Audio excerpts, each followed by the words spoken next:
Hi everyone, this is Dr. Shushma Sarilla, consulting homeopath at Fidicus Homeopathy. Next, coming to the body changes or the pathological changes, let's view it in a deeper manner.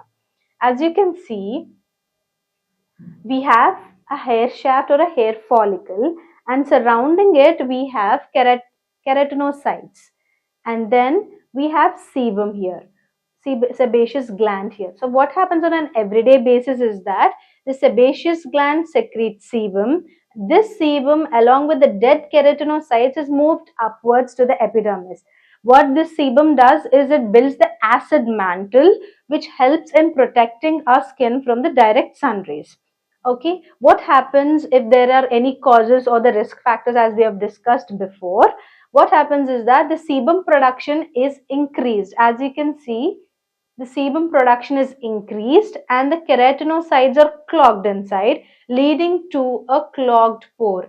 If this happens on a regular basis, or if you're using something which is comedogenic, or if you're using something which is trapping all of these, or if you're having hormonal issues, if you can see, the sebum production is increased and the dead keratinocytes are clogged up here.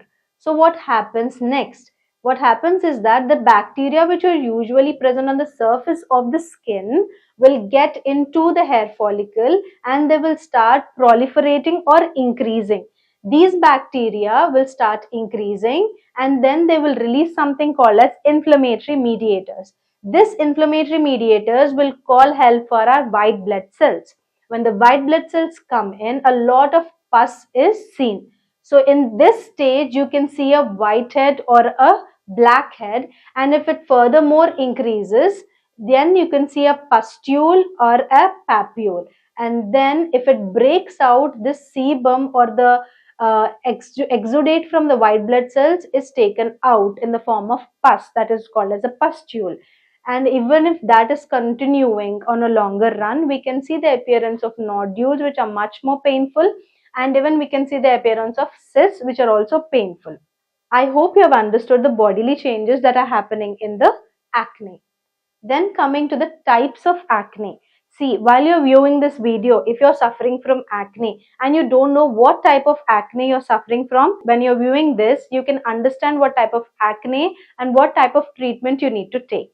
So let's dive into the types of acne. First one is called as hormonal acne. How do you see if it is a hormonal acne, or how do you identify if it is a hormonal acne? First thing, if it is a female, you will be having very irregular period or periods every 15 to 20 days. You will be having some sort of disruption in your menstrual cycle. As I've previously told you, hormonal acne is nothing but which is caused by disruption of your hormones, that is increase and decrease in your hormones. So how do you identify them? You will have nodular or cystic acne, that is painful acne, red bumpy skin, especially near the jawline, the chin area and the neck area. And you will also see extra growth of hair which is called as hirsutism if you have hormonal issues. This is nothing but hormonal acne. The second type of acne is fungal acne, which is a little rare.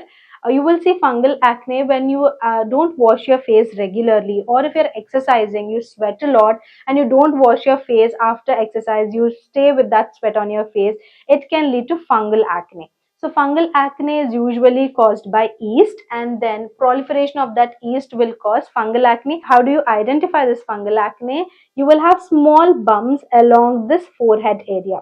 This forehead area along with the upper zygomatic area or your upper chin area, you will be having fungal acne. They are not nodular or cystic, they are small tiny bumps, but the characteristic feature of this fungal acne is that they are very itchy.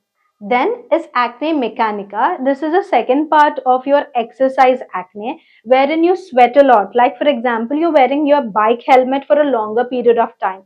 You're wearing your baseball cap or a baseball hat for a longer period of time.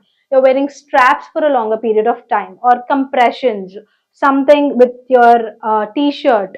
You're wearing it for a longer period of time. You're sweating a lot, but you're not changing the clothes frequently.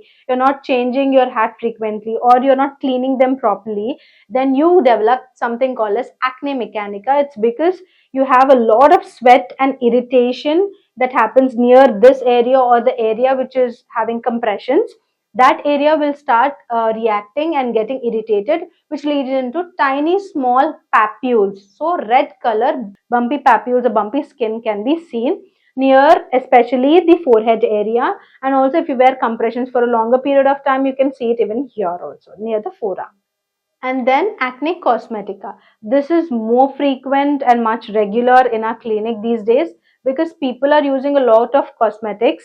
And if you have an irritation after applying a foundation or after applying some cosmetic product on your skin, if it is aggravated or caused, like for example, you're applying something and on the second day you start feeling bumpier, your skin feels not normal, then that is because of something called as acne cosmetica. These are small bumpy red color papules which appear on the skin wherever you have put the cosmetic product. It is not particular to a certain region on the face.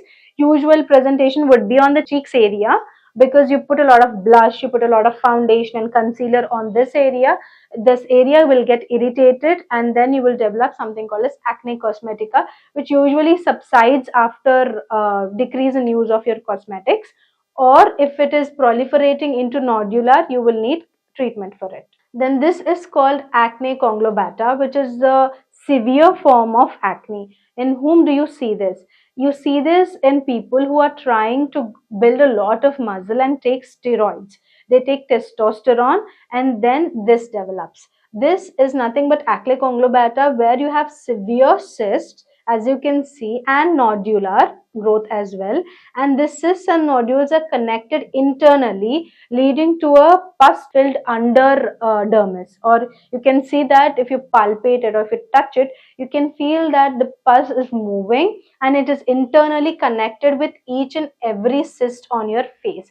It is severe form and it needs complete treatment to be cured, and also you have to stop your steroids or testosterone if you're taking it. Then the industrial acne, it is very rare kind of acne. If you're dealing with something which has hydrocarbons in it or coal tar in it, and then you start developing something like this on your forearm, then this is called industrial acne. As soon as you regress it from it or as soon as you stop your exposure, this usually will subside. They are just a little itchy, not as itchy as fungal acne, little itchy, but you can see that there are small papules here and there. Usually it is not infectious. As soon as you stop your exposure, it will usually subside. Then acne rosacea. I think you all remember heroine Sai Pallavi. She suffers from acne rosacea. This is malar flush around your cheek area, usually genetic in nature, or if you're using a lot of cosmetics, or if you're having a lot of sun exposure, you will have this malar kind of rash. Along with rash, you will have a small bumps. You can see that it is red in color and it will have a lot of small bumpy papules on your skin, especially in this area. This is called as acne rosacea and it needs treatment. Coming to our consultation options, we have offline and online consultation. Through online, if you're someone who is watching this video and would like to get in touch with us, you can contact us through the above given number, either through WhatsApp or through call. If you're someone who is living nearby, you can come and contact us in person in Manikonda branch or the nearest branch near you.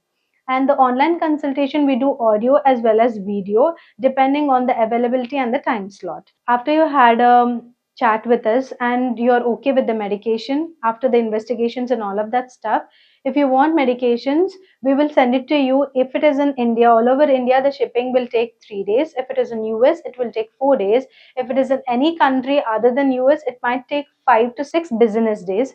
Keep that in mind. And while you're calling, you can call through this number or through WhatsApp.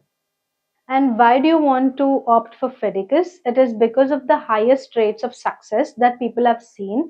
The testimony, you can check our website and the testimonies in it. And also the treatment is transparent and the medicines will be delivered to you in highest quality and then within 5 to 6 business days anywhere in the world. Thank you.